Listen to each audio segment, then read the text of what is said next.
Hi everyone! Welcome again to my channel, and today's video guys ay dito na naman tayo. Titingnan natin kung anong nakalagay sa tray na to. Ayan. So, ang ano dito guys ay mga pinropagate ko na to. So, maliban na lang dito ito siya at ito. Hindi ko to propagation at yung isa doon sa dulo, ayan. So, maliban dyan, lahat ay mga propagation ko na, leaf propagation. So, mayroong nagtanong kung ano yung katabi ng aking Sedum aurora or yung ibang pangalan niya ay si Sedum clavatum. Ayan. Yung katabi niya dito sa gilid, ayan, ay ayan. So, ayan yung pangalan niya.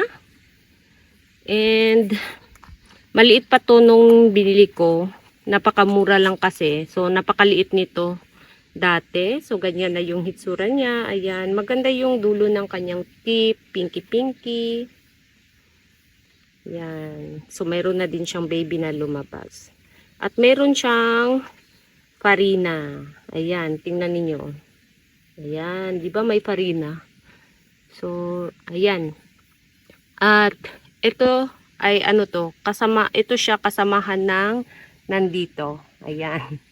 Nandito siya sa pot na to. Kasi nga, malaki siya nung dumating sa akin. Kaya nilagay ko siya sa medyo malaking pot instead sa ganito na pot. Ayan. So, ito naman ay ano to siya guys. Ayan. Nagiging compact na. Ay, nahulog. Ayan, nagiging compact na ang kanyang dahon. Ayan. At kailangan na niyang ilipat kasi yung ugat niya sa ilalim ay naglabasan na din. So, marami na siyang ugat. Ayan. And, ito si Elaine yata. Ito guys, si Elaine. Ayan. So, yung mother plant niya nandun sa ibabaw ng aking patungan. Ayan. At ito naman si Jade Point. Ayan. Diba maganda yung mga dulo ng kanilang tips. So, ito walang pangalan. Nakalimutan ko kung anong pangalan nito. And, ito naman si Snow Bunny. Ayan, leaf propagation lang din to guys. Iisang dahon lang, ang daming lumabas sa dahon na babies. Ayan. So, ayan mga Snow Bunnies. So, pinagplanuhan ko to sanang ilagay sa iisang pot. Yung bilog na pot, gawin siyang parang cluster.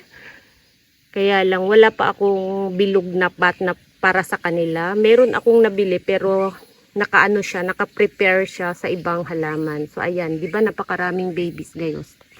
Guys, so tingnan niyo sa ibabaw, ayan. 'Di ba? Ang daming naglabasang babies. Snow bunny. Ayan. So mayroon akong naipropagate na 1, 2, 3, 4, 5, 6. 6 na ganito. So ang pot niya ay ganito kalaki. Ayan. So, ayan guys. So, at makapal ang kanilang farina. So, para siyang guys, parang purple. Minsan. So, gusto kong makita yung ganong hitsura. Ngayon kasi summer, so para silang bluish tingnan dahil sa kapal ng kanilang farina. Ayan. And, ito naman ay Peach Boy. Ayan, si Peach Boy. So, marami na din akong Peach Boy dito sa bahay. Ayan, galing lang sa isang Peach Boy. And, meron na akong maraming naipropagate. Tapos, ito si Musan. Ayan.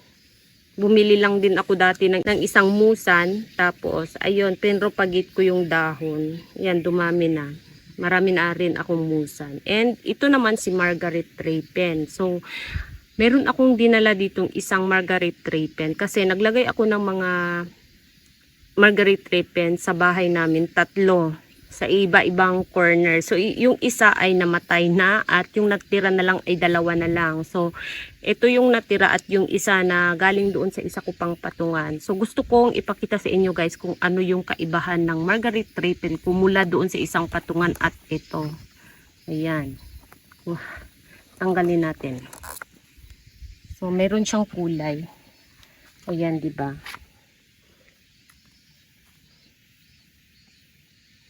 So, ayan guys, yung kulay niya. Para siyang nagpipink.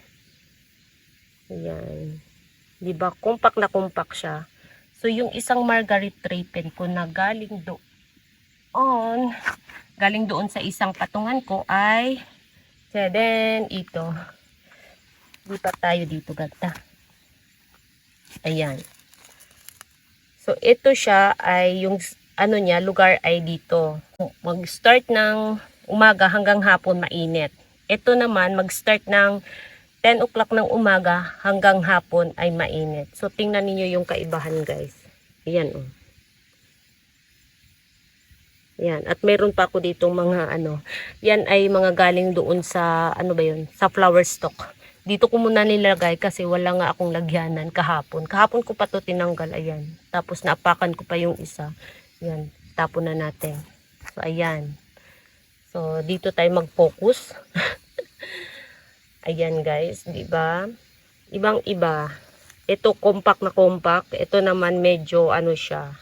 Yung kulay niya at medyo ano ba yan?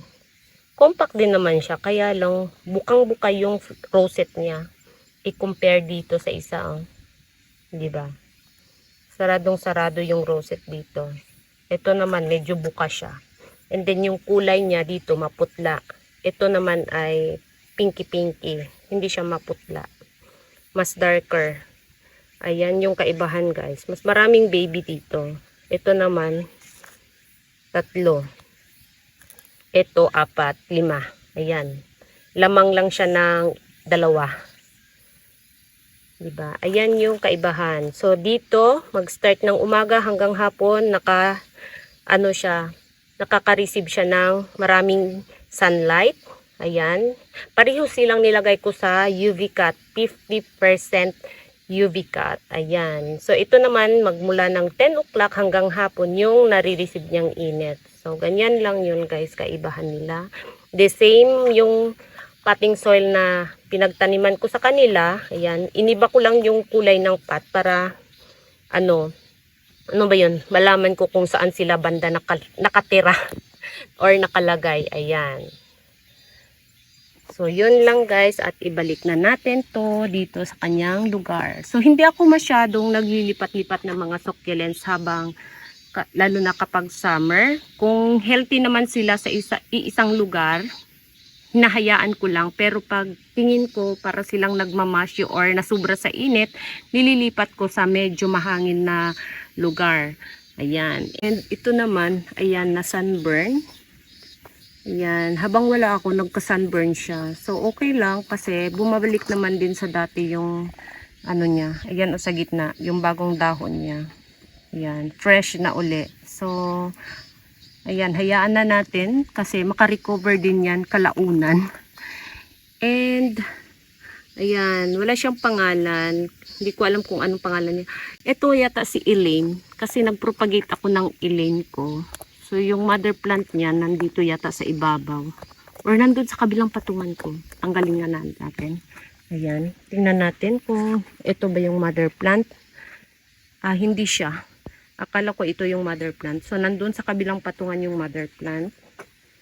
Ayan.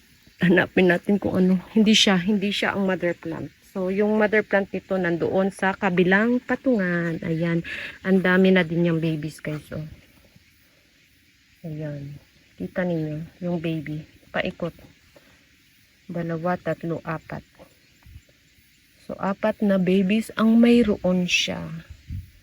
Ayan. And ito naman mga robra. Ayan, nagsagian na yung mga dahon guys. Ayan yung problema ko kapag dikit-dikit sila kasi magkakasagian yung dahon. Ayan. Ito naman si robra. Ayan. At ito si Yamato Bini. Ayan. Ito nga pala guys, hindi ito siya sa dahon. Yung ito ganito. Nagtanggal ako ng baby and then tinanim ko dyan. Ayan. Sa sobrang init, para silang naluto sa init ngayong araw na to. Ayan, mainit kasi. So, ito din, bluebird din to siya. So, ito, si Dirensiana. Ayan, ito yung pinag-eksperimentuhan ko dati. So, ayan na yung hitsura niya ngayon. Malaki na siya. Ayan. Lipat natin yung ano. Mamaya na natin lagay. Ayan. Malaki na siya, guys. Diba? Si Dirensiana. So, yun lang ang nakalagay dito sa tray na to. Ayan. So, ito guys, nagpipink nga pala to siya. Ayan, meron na siyang isang baby. Nagpipink siya. And ito, mayroon siyang dalawang babies. Ayan. Isa and dalawa. So, malaki na din siya, oh. Ayan yung dahon niya, guys. So, yun lang ang mga latest update dito. So, next time naman, ito na naman yung isa-isahin natin para makita ninyo yung form ng kanilang rosette. And thank you so much for watching. And please don't forget to subscribe and like to my channel. Sa hindi pa nakapag-subscribe, please subscribe my channel at i-click nyo na din ang bell button para ma-update kayo sa i-upload ko pang mga videos coming. Ayan. So, thank you so much for watching, guys. See you on my next video. Bye-bye!